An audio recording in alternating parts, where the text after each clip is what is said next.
Hello বন্ধুরা, এখন বাজে সকাল 7:30 আর আমরা মায়াপুরের উদ্দেশ্যে রওনা দিচ্ছি। তো অ্যাকর্ডিং টু গুগল ম্যাপ আমাদের 4 আওয়ার্স লাগবে। সো দেখা যাক, লেটস গো। মায়াপুর কিন্তু হিন্দু ধর্মের এক পবিত্র স্থান, যেখানে আছে পৃথিবীর সবচেয়ে বড় ইস্কন মন্দির। কলকাতা থেকে মায়াপুরের ডিস্টেন্স 140 কিলোমিটার। এখানে যাওয়ার অনেকগুলো রুট আছে। আমরা এয়ারপোর্ট হয়ে কল্যাণী এক্সপ্রেসওয়ে ধরে যাচ্ছি এখন। কি সুন্দর রাস্তাটা, দুপাশে সর্ষের ক্ষেত, আমার যে কি ভালো লাগছে। ভাবছি কিছুক্ষণের জন্য গাড়িটা স্টপ করিয়ে সর্ষে ক্ষেতের মাঝে গিয়ে দিলওয়ালে দুলহানিয়া লে যায়েঙ্গে এর মতন একটা ভিডিও রেকর্ড করেই নি নাকি।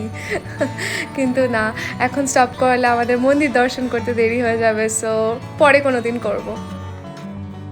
তো আমরা এখন ব্রেকফাস্ট করছি একটা হাইওয়ের পাশে একটা ধাবাতে। চলো আশপাশটা একটু ঘুরে দেখি। এখানে কার পার্কিং এর ভালোই ব্যবস্থা আছে, প্রচুর গাড়ি আসছে, সবাই এখানে ব্রেকফাস্ট করতেই আসছে। বাহ, দারুণ তো ফুলগুলো।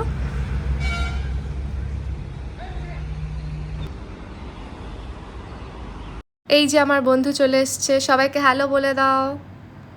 ও ওয়াও, এইটা কি? এটা তো বেশ নতুন ধরনের জিনিস। এটা মনে হয় একটা ক্যাফে। এটা রাতের দিকে মনে হয় ওপেন হবে, এখন তো দেখলাম ক্লোজড। ইয়েস, ইটস আ বার। কি সুন্দর পরিবেশটা, ওয়াও।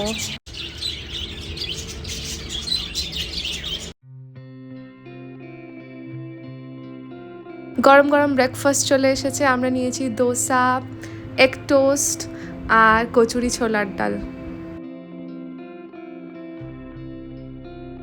আর সঙ্গে রয়েছে মাটির ভাঁড়ের চা। এইটা কিন্তু একদমই মিস করা যাবে না। এখান থেকে আমি হরিণঘাটার এই রাবড়িটা নিয়েছি, এটা নাকি বেস্ট এখানকার। তো চলো দেখি ট্রাই করে কেমন।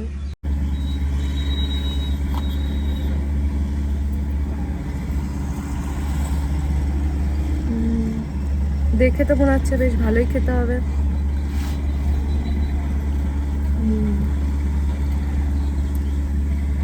দারুণ খেতে।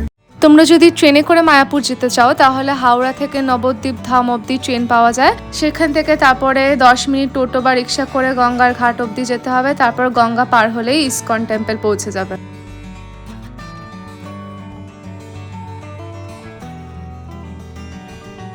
আমরা মায়াপুরের কাছাকাছি চলে এসেছি, আর কিছুক্ষণের মধ্যেই আমরা পৌঁছে যাব ইস্কন মন্দিরে।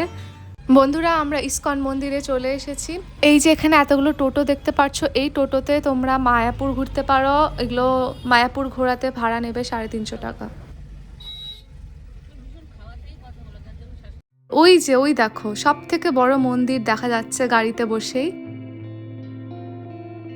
Welcome to ISKCON Mayapur. আমরা এখন পার্কিং এরিয়ার দিকে যাচ্ছি।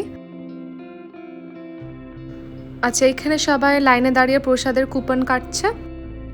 তোমরা যদি মায়াপুরের মন্দিরের চত্বরে থাকতে চাও তাহলে এই ভবনের রুমস বুক করতে হবে। এগুলো কিন্তু 1 মাস কিংবা 2 মাস আগে থেকে বুক করতে হবে, না হলে সবসময় পাওয়া যায় না। আমরা যেহেতু নাইট স্টে করবো না, তাই আমরা কোনো রুমস বুক করিনি।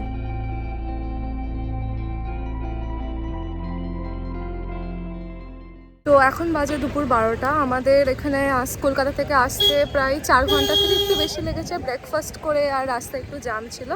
তো বলতে পারো মোটামুটি 4 ঘন্টা সময় লাগবে গাড়ি করে আসলে। আর এখানে পার্কিং চার্জ একদিনের জন্য 150 রুপিস। এটা মন্দিরে প্রবেশ করার রাস্তা। এখানে দুদিকে চৈতন্য ভবন, গদা ভবন এগুলো সব আছে। এইখানে রুম বুকিং করার জন্য অনলাইন সার্ভিসেস অ্যাভেলেবেল আছে। তোমরা অনলাইনে চেক করে নিতে পারো রুমের রেট আর অ্যাভেলেবিলিটি। আর এখানে সব ডিরেকশনস দেওয়া আছে কোথায় কোন ভবনটা আছে।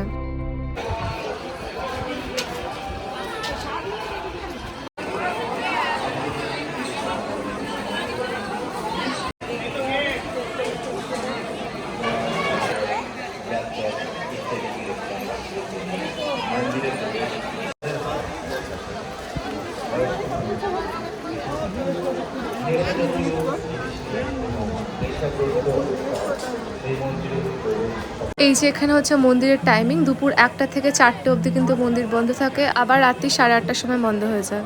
তাই তোমরা যদি রাতে স্টে না করো তাহলে আমি বলবো ভোরবেলা বাড়ি থেকে বেরোনো উচিত যত তাড়াতাড়ি সম্ভব, না হলে কিন্তু মন্দির বন্ধ হয়ে যাবে।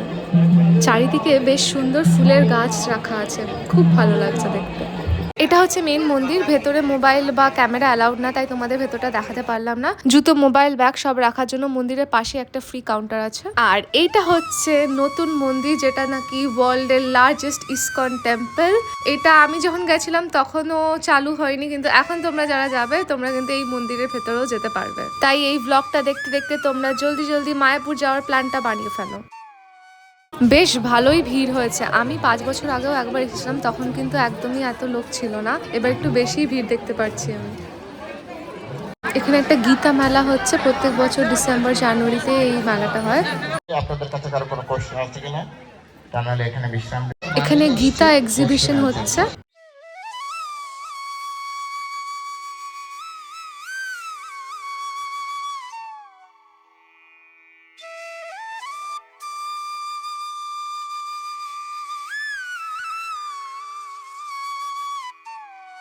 এই মেলাতে অনেক রিলিজিয়াস জিনিস বিক্রি হচ্ছে, তাছাড়াও সেন্টেড ক্যান্ডেলস, পারফিউমস, ধূপকাঠি এগুলোও বিক্রি হচ্ছে। আমি এখান থেকে ধূপকাঠি নিয়েছি, খুব ভালো ফ্রেগ্রেন্স।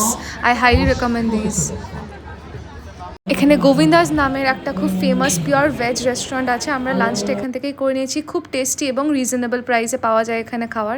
ও মা, এই দেখো, আমি কিন্তু এই প্রথম গরুর গাড়ি চোখের সামনে দেখছি। আমার বেশ মজা লাগছে দেখে। ইন্দোনেশিয়ার গিলিটিতে যেরকম ঘোড়ার গাড়ি ছিল, এখানে জাস্ট ঘোড়ার জায়গায় গরু, কনসেপ্টটা সেমই। বেশ ভালো লাগলো দেখে।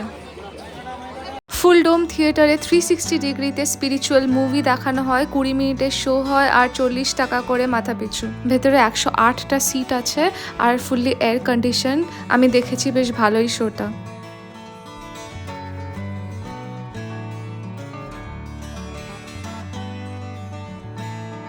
কত সুন্দর রঙ্গোলি বানাচ্ছে এখানে মেয়েরা। আর রাস্তাতে মাঝে মাঝেই দেখছি এরকম বসে বসে রঙ্গোলি বানাচ্ছে। মনে হয় কোনো অনুষ্ঠান বা কিছু একটা হবে, তার প্রিপারেশন নেওয়া হচ্ছে।